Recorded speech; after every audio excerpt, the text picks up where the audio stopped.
Oke, silakan. Kita mulai ya deh. Oke, sip.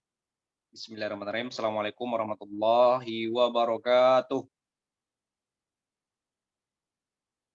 Bismillah, alhamdulillah, alhamdulillahilladzi hadana li hadza wa ma kunna linahtadiya laula an hadanallah. Asyhadu an la ilaha illallah wa asyhadu anna Muhammadar Rasulullah. Allahumma shalli ala Muhammad wa ala ali Muhammad.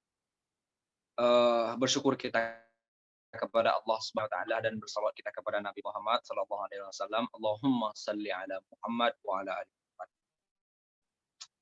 Yang dosenku materi sosial yaitu Bapak Muhammad Hanif. Selanjutnya sekalian di kelompok 5, mohon izin kepada Bapak dosen pengampu mata kuliah ini. Kami izin mempresentasikan tema yang ditugaskan pula oleh dosen pengampu, gitu. Yang dimana tema ini berjudul tentang tujuan bernegara dalam menegakkan kebenaran dan keadilan. Nah, kami dari kelompok 5 akan membahas dan mengupas pembahasan ini mulai dari segi pengertian dasar serta tafsiran ayat, juga contoh isu-isu yang terkait tentang kebenaran dan keadilan juga. Nah, baik, tanpa menunggu waktu dan juga basa-basinya, kita lanjut saja. Pembahasan pertama tentang pengertian itu akan dibacakan dan akan dibahas oleh saudari kita, yaitu Lesti Ilmi Kardina. Kepada beliau kami persilahkan. Baik, terima kasih kepada moderator. Yang pertama yaitu pengertian negara.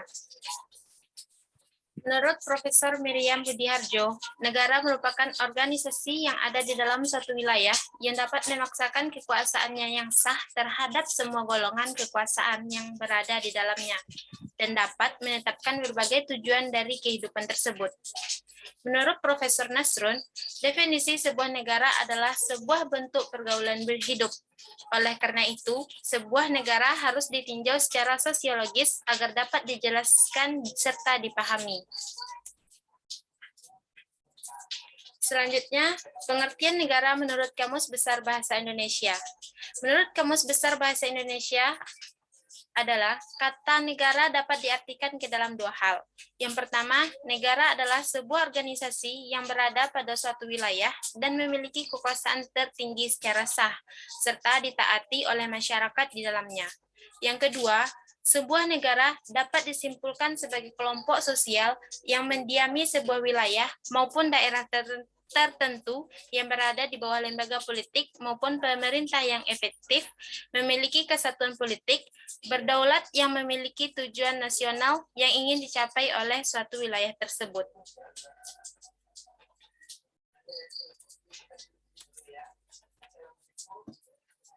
Sampai moderator. Baik, pembahasan selanjutnya tentang tujuan bernegara, juga pengertian kebenaran dan keadilan juga dibahas dan dikupas oleh Zefli Islamia. Kepada beliau kami persilahkan.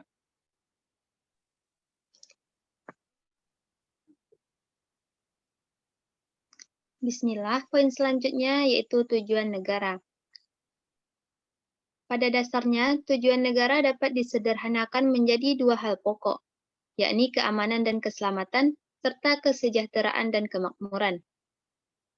Menurut salah seorang tokoh, yaitu Roger Hasseltau, tujuan negara ialah memungkinkan rakyatnya untuk berkembang, serta menyelenggarakan daya ciptanya sebebas mungkin.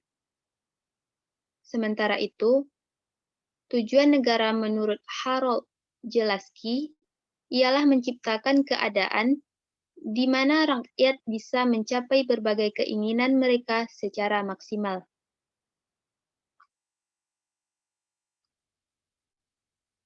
Poin berikutnya yaitu pengertian kebenaran dan keadilan. Kebenaran diartikan sebagai persesuaian antara pengetahuan dan objek atau realita. Kebenaran bisa juga diartikan suatu pendapat atau perbuatan seseorang yang sesuai atau tidak ditolak oleh orang lain dan tidak merugikan diri sendiri. Sedangkan keadilan adalah kondisi yang bersifat adil terhadap suatu sifat, perbuatan, maupun perlakuan terhadap suatu hal. Di dalam filsafat, keadilan merupakan salah satu persoalan mendasar. Keadilan merupakan salah satu jenis nilai yang bersifat abstrak, sehingga sulit untuk diukur. Pemahaman akan keadilan hanya dapat diperoleh dengan menjadikannya sebagai perwujudan hukum. Sampai moderator. Baik, penjelasan selanjutnya yaitu tentang tafsiran ayat yang berkaitan tentang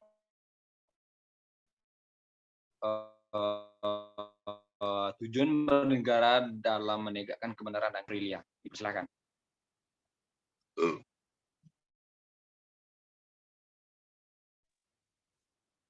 Baiklah, poin selanjutnya yaitu ayat Al-Quran yang membahas tentang kebenaran dan keadilan. Yang pertama dijelaskan dalam Quran Surah An-Nisa ayat 13 yang berbunyi, Bismillahirrahmanirrahim. Ya ayyuhalladzina amanu kunu qawamini bil qisti syuhada'i walau ala anfusikum awil walidaini wal aqrabi iyakun goniyan aw fakiran fallahu Allah bihima fala tattabi'ul hawa an ta'dilu wa in talwu aw ta'ridu fa innallaha kana bima ta'maluna khabira, yang artinya, wahai orang-orang yang beriman, jadilah kamu penegak keadilan, saksi karena Allah, walaupun kesaksian itu membarakkan dirimu sendiri. Jika dia yang terdakwa kaya ataupun miskin, maka Allah lebih tahu kemaslahatan atau kebaikannya. Maka, janganlah kamu mengikuti hawa nafsu karena ingin menyimpang dari kebenaran. Dan jika kamu memutarbalikkan kata-kata atau enggan menjadi saksi, maka ketahuilah Allah maha mengetahui terhadap segala apa yang kamu kerjakan. Di dalam kitab tafsir Ibnu Katsir dijelaskan bahwa Allah memerintahkan hamba-hambanya yang percaya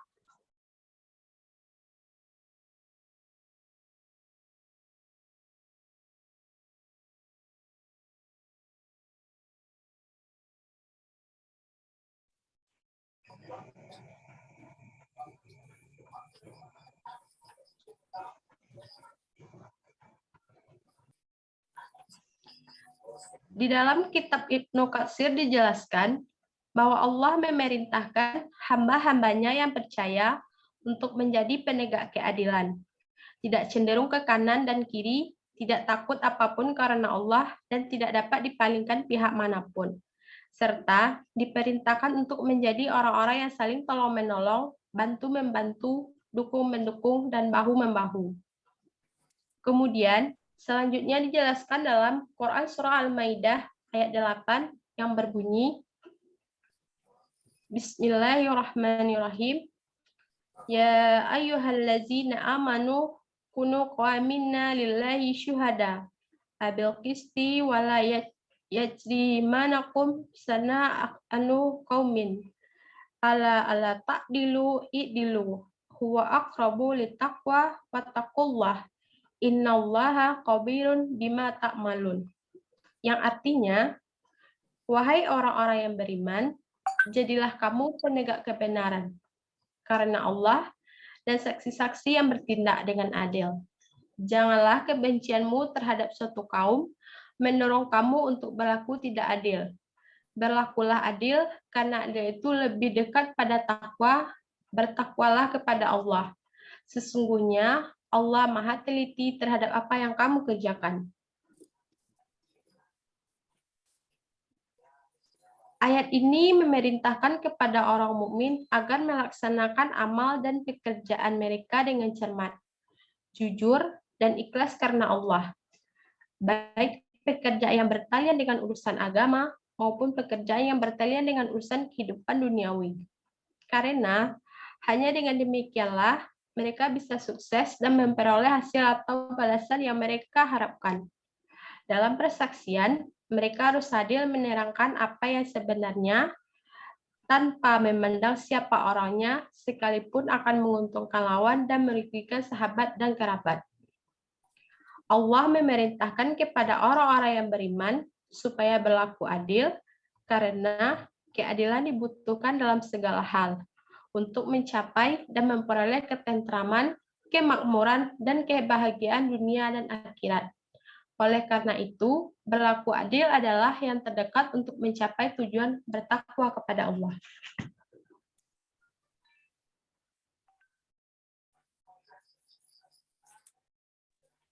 Sampai moderator.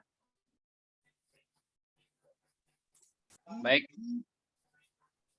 Terima kasih kita ucapkan kepada teman kita yang telah membacakan tafsiran ayat demi ayat yang berkaitan tentang tujuan bernegara dalam menegakkan kebenaran dan keadilan yang disampaikan oleh Regina Aprilia. Nah, berbicara tentang tujuan bernegara dan dalam menegakkan kebenaran dan keadilan. Nah, di mana sebuah bumi ini dikelola oleh beberapa kawasan dan perwilayahan yang di mana itu kedaulatan dan sebuah pemerintahan yang padu, maka itu disebut dengan negara, yang dimana kita sudah mendengarkan dengan seksama, kawan kita sudah menjelaskan definisi dari negara.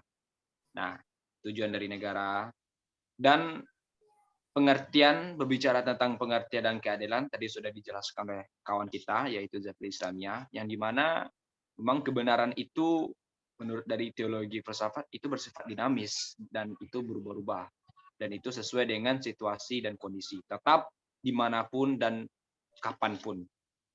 Nah, kami di sini mengutip beberapa ayat yang memang itu bisa dikaitkan dengan isu-isu yang terjadi pada saat sekarang ini. Nah, di mana pada Quran surah An-Nisa ayat 105 dan Al-Maidah ayat kalau nggak salah saya ayat 8, mohon maaf, ayat 8 tadi. Al-Maidah ayat 8. Nah, di mana di situ menjelaskan tentang kebenaran dan keadilan. Nah, isu yang kami angkat di sini yaitu tentang isu-isu tentang aparat hukum negara yang di bidang keamanan, yaitu aparat polisi, yang dimana kita tahu bahwa aparat-aparat keamanan itu menjaga stabilitas keamanan negara, mengayomi negara, mengayomi masyarakat, dan menjaga fasilitas-fasilitas negara juga. Nah, berbicara tentang keamanan intra negara ini, itu pasti kita tak lepas dengan aparat kepolisian. Nah, kemarin ada isu-isu tentang salah satu jenderal yang memang terlibat kasus pembunuhan terhadap anggotanya sendiri. Cuman di situ hukum yang dibaca oleh masyarakat, yang diamati oleh masyarakat itu sangat berbeda, terbalik sekali gitu. Sampai penguasa ini, jenderal ini, karena menganggap situasinya itu lebih tinggi karena mempunyai kekuasaan, jadi dia ini mempergunakan kekuasaannya itu untuk mengibuli beberapa pengamat serta para pengamat hukum lainnya, sehingga persidangannya sampai saat sekarang ini masih belum kelar-kelar juga. Nah, oleh saya inisialkan FS gitu, karena ini masih dalam penyelidikan dan masih dalam pembahasannya juga gitu. FS dalam artian Ferdi Sambo dan JS Joshua gitu. Nah, si korban. Jadi di sini bahwa terjadinya pembunuhan terhadap anggotanya sendiri secara pembunuhan disengaja gitu. Pembunuhan disengaja itu diakibatkan faktor perselingkuhan romantika gitu. Nah, di persidangan sudah jelas-jelas tentunya jenderal ini, FS ini sudah terbukti salah, tapi para pelaku dan para saksi-saksi yang sudah dikasih iming-iming oleh FS ini justru mengatakan kesaksian yang di luar nalar, yang itu merupakan tidak sesuai dengan kebenaran yang ada.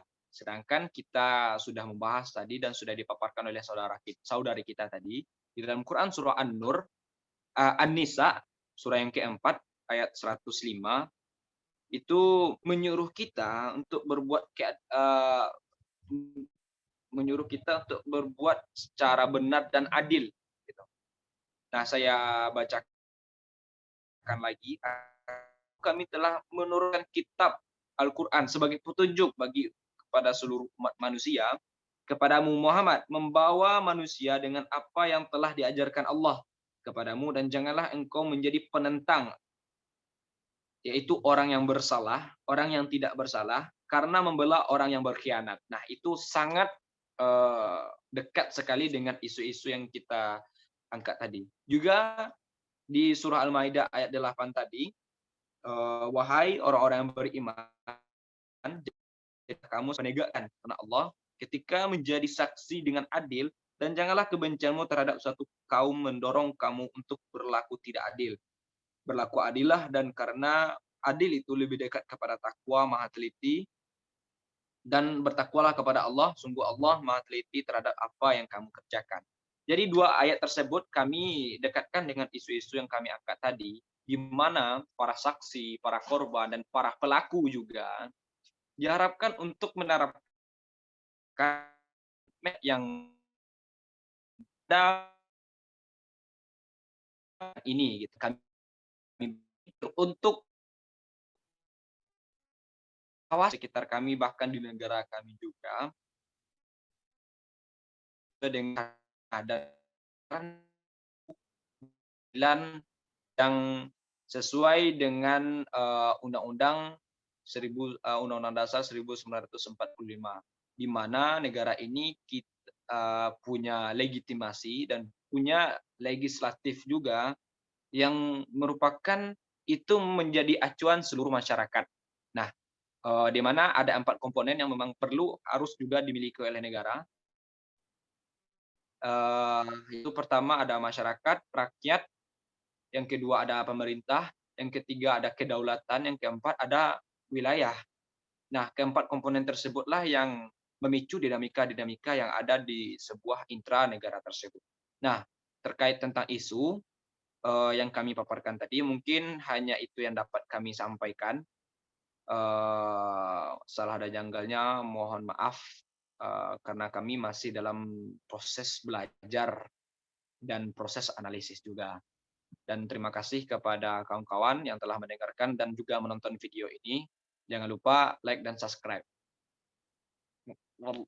Dan baiklah, kami akhiri.